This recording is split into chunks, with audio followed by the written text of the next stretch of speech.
Hello students तो আজি আমি ডিসকাস কৰিম দুটা ডিজিজৰ কথা এটা হৈছে ক্যান্সাৰ আৰু এটা হৈছে এইডছ তো এই দুটা ডিজিজৰ কথা আমি আজি এই ভিডিঅ ডিসকাস কৰিম today we are going to discuss about two disease of human first one is AIDS and then cancer okay তো প্ৰথমতে আমি চাম যে এইডছৰ ফুল ফৰ্ম কি এইডছৰ ফুল ফৰ্ম হৈছে একুয়াৰ্ড immuno deficiency syndrome acquired immunodeficiency syndrome এইচৰ সম্পূৰ্ণ নাম হৈছে acquired immunodeficiency syndrome তো ইয়াতে নামটোৰ লগতে গোটেইখিনি কথা মানে গম পোৱা হৈ আছে যে এইচৰ একচুয়ালি কি হয় তো প্ৰথম কথা চোৱাচোন acquired মানে কি আৰ্জিত acquire কৰা কিবা এটা immunodeficiency means tumar jibilak means less of immune system or loss of immune system syndromes means symptoms to kotha to kenikwa je AIDS or prothom lokkon jodi kobo joa hoy ki hobo je during AIDS the immune system of the body gets weaker কি হ'ব দেহৰ যেটো মানে অহংক্ৰমতা তন্ত্ৰ থাকিব অহংক্ৰমতা তন্ত্ৰটো কি হৈ যাব দুৰ্বল হৈ যাব প্ৰথম কথা হৈছে এইচ হলে হৈ গল নেক্সট চাবা যদি আমি এইচৰ ক্যাজুয়াল অৰ্গানিজম চাব যাও যে কোনেনো এইচ ৰোগটো সৃষ্টি কৰে সো ইট ইজ এইচআইভি এটা ভাইৰাল ডিজিজ হয় এইচআইভি তাৰ মানে পেথোজেন যেটো pathogen of AIDS is known as HIV AIDS ৰোগৰ যেটো ৰোগজনক বা জনে ৰোগ সৃষ্টি কৰে আলটিমেটলি তাৰ নাম কি হ'ব HIV full form of HIV is human immunovirus. This is a type of retrovirus. তো এটো কি হয় যেটো আমাৰ এইচৰ যেটো ভাইৰাস যাক আমি কি বুলি কোৱা হৈছে এইচআইভি বুলি কোৱা হৈছে এইচআইভি আসলতে কি এটা ৰেট্ৰোভাইৰাস তো ৰেট্ৰোভাইৰাস মানে কি আসলতে what is actually retrovirus those virus whose genomes are RNA যিসমূহ ভাইৰাসৰ জিনম বা জিনীয় পদাৰ্থখিনি কি হয় আৰএনএ হয় তাক কি বুলি কোৱা হয় ৰেট্ৰোভাইৰাস like human beings are in human beings we are our genome is generally DNA আমাৰ মানুহৰ ক্ষেত্ৰত কি হয় আমাৰ যিখিনি জিনম মানে যিখিনি কোষকেন্দ্ৰৰ ভিতৰত থাকে inside the nucleus we have DNA but in HIV they have RNA in their nucleus okay তো কথাটো এনেকুৱা যে মানুহৰ ক্ষেত্ৰত কি থাকিব আমাৰ কোষকেন্দ্ৰৰ ভিতৰত DNA থাকিব কিন্তু তোমাৰ যিবিলাক তোমাৰ ৰেট্ৰোভাইৰাছ থাকিব বা যিবিলাক তোমাৰ যিবিলাকক আমি কি বুলি কম যে এইচআইভি বুলি যিবিলাক ভাইৰাছ বুলি কম বা যিবিলাক আমি ৰেট্ৰোভাইৰাছ বুলি কম commonly they have RNA in their nucleus or they have RNA as their genome ঠিক আছে কথাখিনি so those viruses which have RNA as their genome are known as retrovirus তো যিবিলাক ভাইৰাছৰ কি হ'ব জিনম বা জিনীয় পদাৰ্থখিনি RNA হ'ব হিয়টো কি বুলি কোৱা হ'ব ৰেট্ৰোভাইৰাছ বুলি কোৱা হ'ব ক্লিয়াৰ কথাখিনি তো এইখিনি আছিল তোমাৰ এইচৰ বেসিক কথাখিনি যে full form of AIDS casual organism again retrovirus types of retrovirus or what do you mean by retrovirus no কি actually এইখিনি কথা ইয়াতে আছিল সেকেন্ডলি সাবা যদি আমি সিম্পটমস বিলাক চাব যাও সিম্পটমস অফ এইডছ লক্ষণ symptoms লক্ষণ কি কিনো লক্ষণ দেখা পোৱা যাব এইচ ৰোগী বিলাকৰ দেহত so basically the basic symptoms will be less immunity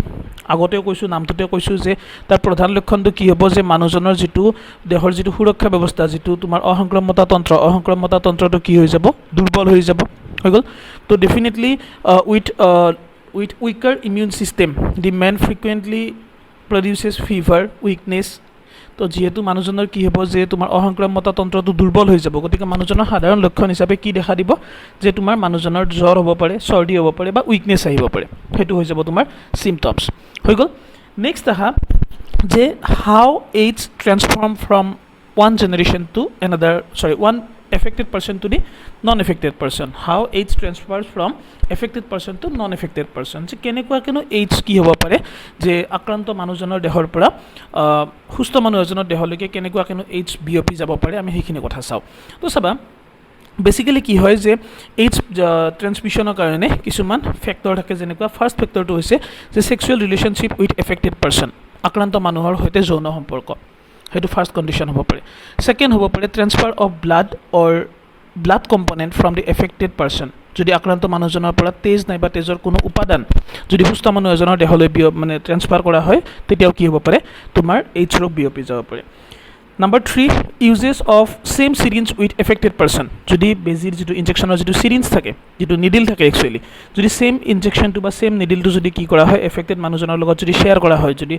affected মানুহজনক যেটো syringe যদি ইনজেকশন দিয়া হৈছিল সেই syringeটো যদি আনএফেক্টেড মানুহজনৰ বডিত ইনজেক্ট কৰা হয় তেতিয়া কি হ'ব পাৰে এইডছ ট্ৰান্সমিট হ'ব পাৰে and last one it can transmit from affected mother to her child through placenta কি হ'ব পাৰে আক্ৰান্ত মাতৃৰ পৰা তেওঁৰ সন্তানৰ দেহলৈ যাব পাৰে কিহৰ সহায়ত প্লেসেন্টাৰ সহায়ত জন্মৰ সময়ত কি হ'ব পাৰে বাচ্চাটো বেবিটো বডিলৈকে কি হ'ব পাৰে এইডছ যেটো ভাইৰাছ বা এইডছ যেটো disease ultimately AIDS disease can be transmitted তো আলটিমেটলি কি হ'ব পাৰে যে এইডছ ডিজিজটো মাকৰ পৰা আক্ৰান্ত মাকৰ পৰা সন্তানৰ দেহলৈ কি হ'ব পাৰে বিয়পি যাব পাৰে হৈ গ'ল তো এইখিনি আছিল তোমাৰ এইডছৰ বেসিক কথা এতিয়া চাবাচোন হাউ একচুয়ালি এইডছ ভাইৰাছ অৰ হাউ একচুয়ালি এইচআইভি ভাইৰাছ এটেক্স হিউম্যান হৈ গ'ল তো কেনেকৈ এখন এটেক কৰিব এইচআইভি ভাইৰাছটোৱে কি কৰিব সেইখিনি কথা আমি চাম এতিয়া তো ইয়াতে চাবা মই আগতেও কৈছোঁ যে HIV is a retro virus তো এইচআইভি কি হ'ব এটা retro virus and it has RNA as their genome তো তাৰ কি থাকিব তাৰ জিনীয় পদাৰ্থ হিচাপে আৰএনএ থাকিব তো suppose this is human cell it is nucleus and here these are human DNA. The HIV virus generally attacks T lymphocyte cell of human. সাধাৰণতে HIV ভাইৰাছে কি কৰিব মানুহৰ যিবিলাক T lymphocyte কোষ থাকিব T lymphocyte কোষবিলাক সাধাৰণতে আক্ৰমণ কৰিব হৈ গ'ল তো চাবা এইটো এটা মানুহৰ কোষ এইটো তাৰ নিউক্লিয়াছ কোষ কেন্দ্ৰ আৰু এইখিনি কি আছে DNA. Suppose this is HIV virus. এইটো কি হ'ল HIV virus and here these are RNA as their genetic material. Initially this HIV virus transfers its genetic material into the host cell or human cell. These are the RNA. Okay, initially the HIV virus transfer its RNA into the human cell or host cell. তো কি কৰিব যে প্ৰথমতে কি কৰিব HIV ভাইৰাছটো তাৰ যিখিনি RNA থাকিব যিখিনি তাৰ জিনীয় পদাৰ্থ হিচাপে জেনেটিক মেটেৰিয়েল হিচাপে তাৰ আৰএনএ আছিল আৰএনএখিনি হিউম্যান সেল বিলাকত ট্ৰান্সফাৰ কৰাব inside the human cell this RNA gets transferred to DNA মানুহৰ কোষৰ ভিতৰত কি হ'ব এই আৰএনএখিনি ডিএনএ লৈকে পৰিৱৰ্তিত হ'ব and this process is known as reverse transcription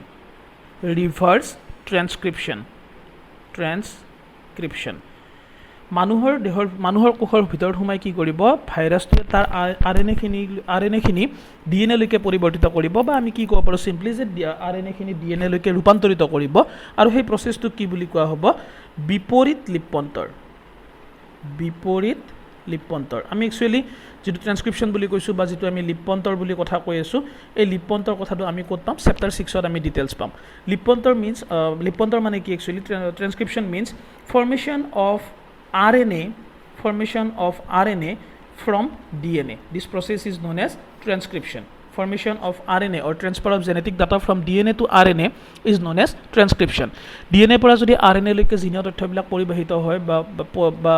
পৰিৱৰ্তিত হয় ট্ৰান্সফাৰ হয় তাক কি বুলি কোৱা হয় লিপ্পন্তৰ বুলি কোৱা হয় এটা যদি উল্টা প্ৰচেছটো হয় ইয়াতে কি হৈছে ইয়াতে RNA পৰা DNA formation হৈছে here from RNA DNA are being produced so this process will be reverse transcription to ulta ke hoise lipontor ulta ke hoise hekane tak ki boli koa hoise biporit lipontor boli koa hoise clear kotha kini after that this viral DNA produced from RNA gets inserted into the human cell nucleus or host nucleus and destroys the host DNA and occupies the cell okay after that the viral DNA these are the viral DNA inside our nucleus these are the viral DNA মানে হেখিনি কি হ'ব ভাইৰাছৰ DNA হ'ব which occupies our nucleus কি কৰিব হি ultimately মানুহৰ কোষ বিলাকৰ কি কৰিব কোষ কেন্দ্ৰৰ ভিতৰত যিখিনি DNA পজিশন আছিল হেখিনি কি কৰি ল'ব দখল কৰি ল'ব and after that this DNA gets multiplied inside the nucleus and some new virus will produce inside the human cell like this human cell some new HIV virus will produce inside the human cell after maturation these viruses releases and attacks another T lymphocyte cell present in human body okay কথাখিনি তো কি হ'ল যে কি কৰিব ডিএনএখিনি মানুহৰ কোষটোৰ ভিতৰত ডিএনএখিনি এনেকুৱাকৈ ভাঙি যাব আৰু আল্টিমেটলি নতুন নতুন ভাইৰাছ কোষৰ কিছুমান সৃষ্টি কৰিব অপত্য ভাইৰাছ বুলি আমি যিবিলাক ক'ব পাৰোঁ ডটাৰ ভাইৰাছ বুলি আমি যিবিলাক ক'ব পাৰোঁ তো সেইবিলাকে কি কৰিব যেতিয়া ইয়াত পুৰঠ হৈ উঠিব পুৰঠ হৈ উঠাৰ পিছত চেলটোৰ চেল ৱালখন ফাটি বাহিৰত ওলাই আহিব আৰু ওচৰে পাজৰে থকা যিবিলাক টি লিম্ফোচাইট চেল আছিল আল্টিমেটলি টি লিম্ফোচাইট চেলবিলাকক কি কৰিব এটেক কৰিব হৈ গ'ল তো এইখিনি আছিল যে actually attacking mechanism of HIV virus HIV ভাইৰাছনো কেনেকুৱাকৈ মানুহৰ দেহত আক্ৰমণ কৰে সেইখিনি কথা আছিল ইয়াতে হৈ গ'ল নেক্সট পাৰ্টটোত আমি চাম যে আমি ইয়াতে এটা টেষ্টৰ কথা পাম that particular test is known as ELISA is a test to detect presence of HIV in human body মানুহৰ দেহত HIV ৰোগৰ বা HIV ভাইৰাছ বা AIDS ৰোগৰ উপস্থিতি ধৰা পেলাবৰ কাৰণে যিটো পৰীক্ষা কৰা হয় তাক কি বুলি কোৱা হয় এলিজা পৰীক্ষা বুলি কোৱা হয় and this full form of Eliza test is enzyme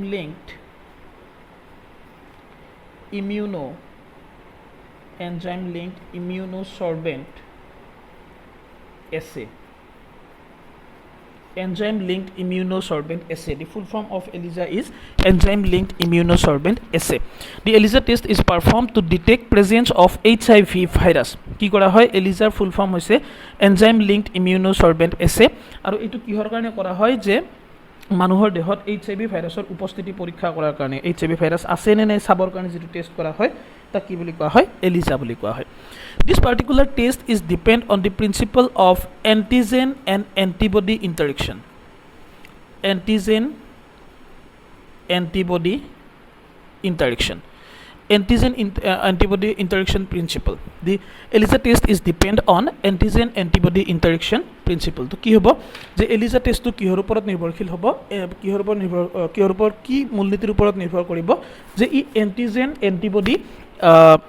মূলনীতিৰ ওপৰত ই নিৰ্ভৰ কৰিব তো কথাটো এনেকুৱা যে লাষ্ট ক্লাছত আমি কি কৈছিলোঁ যেতিয়া আমি এন্টিবডিৰ কথা কৈছিলোঁ আমি পাইছিলোঁ যে antibodies are antigen specific like means for a particular antigen a particular antibody is produced in our body কি হ'ব যে আমি কি কৈছিলোঁ যে এন্টিবডি বিলাক এন্টিজেন সুনিৰ্দিষ্ট ধৰণৰ যে এটা নিৰ্দিষ্ট এন্টিজেনৰ এগেইনষ্টত এটা এন্টিবডি সৃষ্টি হয় দেহত তো একচুৱেলি এই টেষ্টটোত কি কৰা হয় presence of antibody to test কৰা হয় ELISA টেষ্টত বডিত এই পাৰ্টিকুলাৰ এন্টিবডি এটা সাপোজ ভাইৰাছটো হ'ল HIV virus suppose HIV virus this is antigen and suppose XYZ this is antibody against the HIV virus ধৰি লোৱা HIV ভাইৰাছটো হ'ল তাক আমি এন্টিজেন বুলি ক'লো আৰু XYZ suppose এটা এন্টিবডি এই এন্টিবডিটো কিহক ধ্বংস কৰিবৰ বাবে সৃষ্টি হৈছে দেহত HIV ভাইৰাছক ধ্বংস কৰিবৰ বাবে সৃষ্টি হৈছে তো ইয়াতে একচুৱেলি ELISA টেষ্টত কি কৰা যায় যে during ELISA test it is checked that whether in human body XYZ antibody is present or not if XYZ antibody present that means the host cell may bear HIV virus তো কি কৰা হয় ELISA টেষ্টত কি কৰা হয় যে দেহত XYZ এন্টিবডিটো আছে নে নাই হেতু বস্তুহে পৰীক্ষা কৰা হয় তো কথাটো এনেকুৱা যে যদি XYZ এন্টিবডিটো দেহত আছে তাৰ মানে আমি কি বুলি ক'ব পাৰোঁ যে দেহত HIV ভাইৰাছটো আছে because XYZ antibody is produced only in presence of HIV virus XYZ antibody to কেতিয়া সৃষ্টি কেতিয়া দেহত থাকিব যেতিয়া দেহত HIV ভাইৰাছটো থাকিব তেতিয়াহে দেহত XYZ antibody to সৃষ্টি হ'ব তো হেতু কনসেপ্টৰ ওপৰত ডিপেন্ড কৰি কি কৰা হয় ELISA test is performed and that's why the principle of ELISA is known as antigen antibody interaction ঠিকানে কি বুলি কোৱা হয় যেটো ELISA পৰীক্ষা তাৰ মূলনীতিটো কি বুলি কোৱা হয় এন্টিজেন এন্টিবডি নীতিৰ ওপৰত আধাৰিত বুলি কোৱা হয় হৈ গ'ল তো এইখিনি আছিল তোমালোকৰ কিহৰ কথা যে এবাউট এইচৰ কথা next will discuss about cancer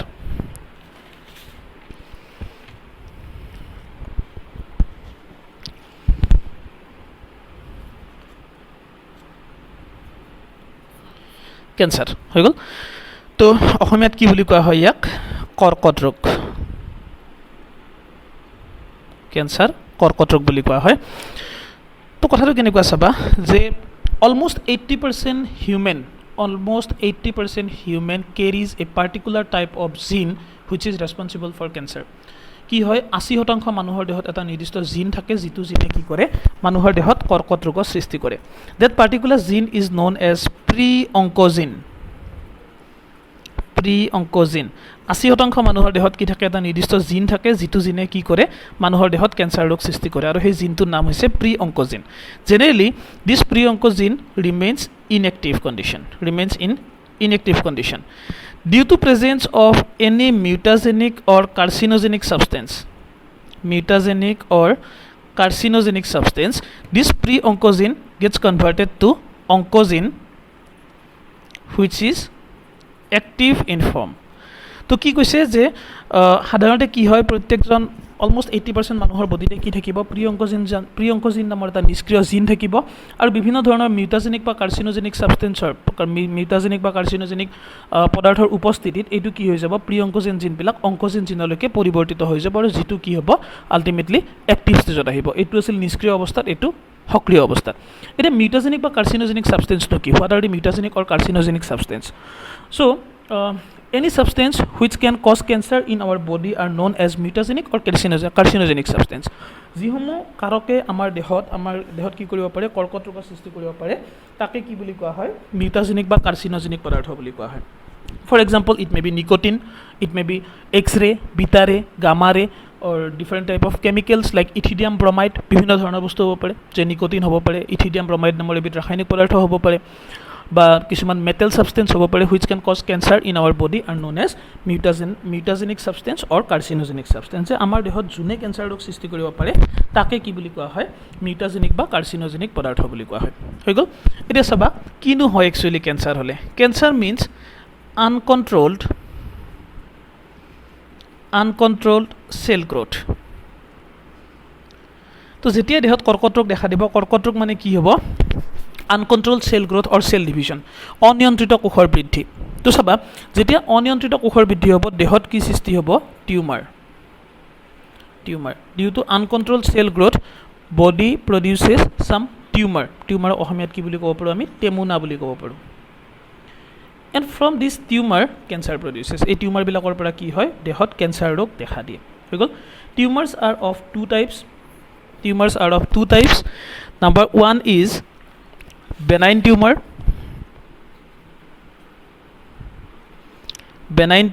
and number 2 is malignant tumor benign tumor and malignant tumor তো কি হ'ব পাৰে টিউমাৰ দুই প্ৰকাৰৰ হ'ব পাৰে প্ৰথমটো হ'ব পাৰে benign tumor অসমীয়াত ইয়াক কোৱা হয় benign tumor আৰু এটো হ'ব পাৰে কি malignant benign tumor আৰু malignant tumor তো কথাটো এনেকুৱা যে benign tumor বিলাক জেনেৰেলি কি হয় these tumors are generally smaller in size and they have less chance to produce cancer benign tumor বিলাক কি হয় সাধাৰণতে আকৃতিত সৰু হয় আৰু ইহতে কি কৰে কেঞ্চাৰ ৰোগ সৃষ্টি কৰাৰ চান্স সাধাৰণতে কম থাকে whereas malignant tumors are generally large in shape and they have higher risk to produce cancer তো মেলিগনেন্ট টিউমাৰ বিলাক কি হয় সাধাৰণতে আকৃতিত ডাঙৰ হয় আৰু ইহতে সাধাৰণতে কি কৰে কেঞ্চাৰ সৃষ্টি কৰাৰ চান্সটো বেছি থাকে হৈ গ'ল তো এইটো আছিল তোমাৰ টিউমাৰৰ কথা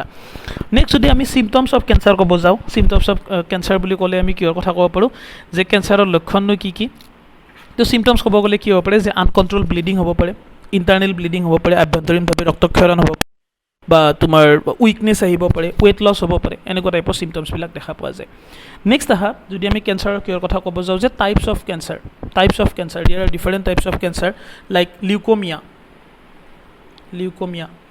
leukemia is most common type of cancer which means blood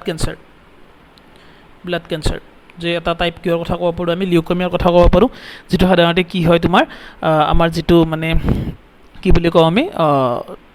blood cancer বুলি যিটো কোৱা হয় ব্লাড কেঞ্চাৰৰ যিটো মানে মেডিকেল টাৰ্মটো কি হৈছে লিউকেমিয়া নেক্সট আমি কিহৰ কথা ক'ব পাৰোঁ যে sarcoma means mainly stomach cancer হৈ গ'ল তাৰপিছত তোমাৰ বন মেৰু কেঞ্চাৰ আহিব পাৰে তো এনেকুৱা টাইপৰ বেলেগ কি হ'ব পাৰে টাইপছ কিছুমান থাকিব পাৰে হৈ গ'ল নেক্সট আহা detection of cancer how cancer is detected cancer কেনেকৈ নিৰ্ণয় কৰা হয় ডিটেকশ্যন কেঞ্চাৰ ৰোগ কেনেকৈ নিৰ্ণয় কৰা হয় বা নিৰ্ধাৰণ কৰা হয় নিৰ্ণয় কৰা হয় তো চোৱা ইয়াতে প্ৰথম কথা আমি কিহৰ কথা ক'ব পাৰোঁ যে চিটি স্কেনৰ কথা ক'ব পাৰোঁ চিটি স্কেন কৰি কেঞ্চাৰ ডিটেক্ট কৰিব পাৰি MRI হ'ব পাৰে হৈ গ'ল এক্স ৰে হ'ব পাৰে এইবিলাক কি হ'ব তাৰ টাইপছ কিছুমান হ'ব যে চিটি স্কেন হ'ব পাৰে, MRI হ'ব পাৰে, নাইবা এক্সৰে হ'ব পাৰে। These are the process through which cancer can be detected or presence of cancer can be detected in human body হৈ গ'ল। তো এইবিলাকৰ সহায়ত কি কৰিব পাৰি যে মানুহৰ দেহত কেঞ্চাৰ আছে নে নাই, কেঞ্চাৰ ৰোগ আছে নে নাই, তাক আল্টিমেটলি কি কৰিব পাৰি, নিৰ্ধাৰণ কৰিব পাৰি। নেক্সট যদি আমি আহোঁ যে about treatment of cancer, cancer can be treat during initial condition বা অৰ ইনিচিয়েল ষ্টেজ, আৰম্ভণি অৱস্থাতে যদি কেঞ্চাৰ ৰোগ ধৰা পৰে তাক কি কৰিব পাৰি, ট্ৰিটমেণ্ট কৰিব পাৰি। কেঞ্চাৰৰ কথা ক'লে আমি কেনেকুৱা কথা ক'ব পাৰোঁ যে ৰে ট্ৰিটমেণ্ট, ৰশ্মি চিকিৎসা। তো ইয়াতে কি কৰা হ'ব যে different type of ray like x-ray, beta ray or gamma ray, x-ray, beta ray or gamma ray can be use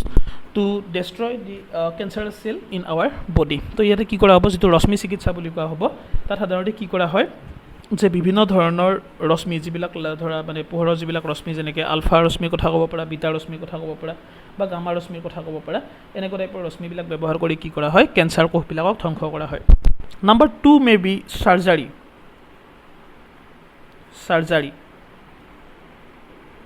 শল্য চিকিৎসা।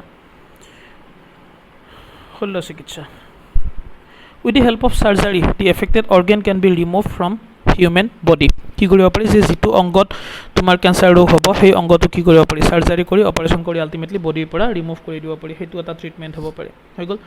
নেক্সট আহা কেমোথেৰাপি।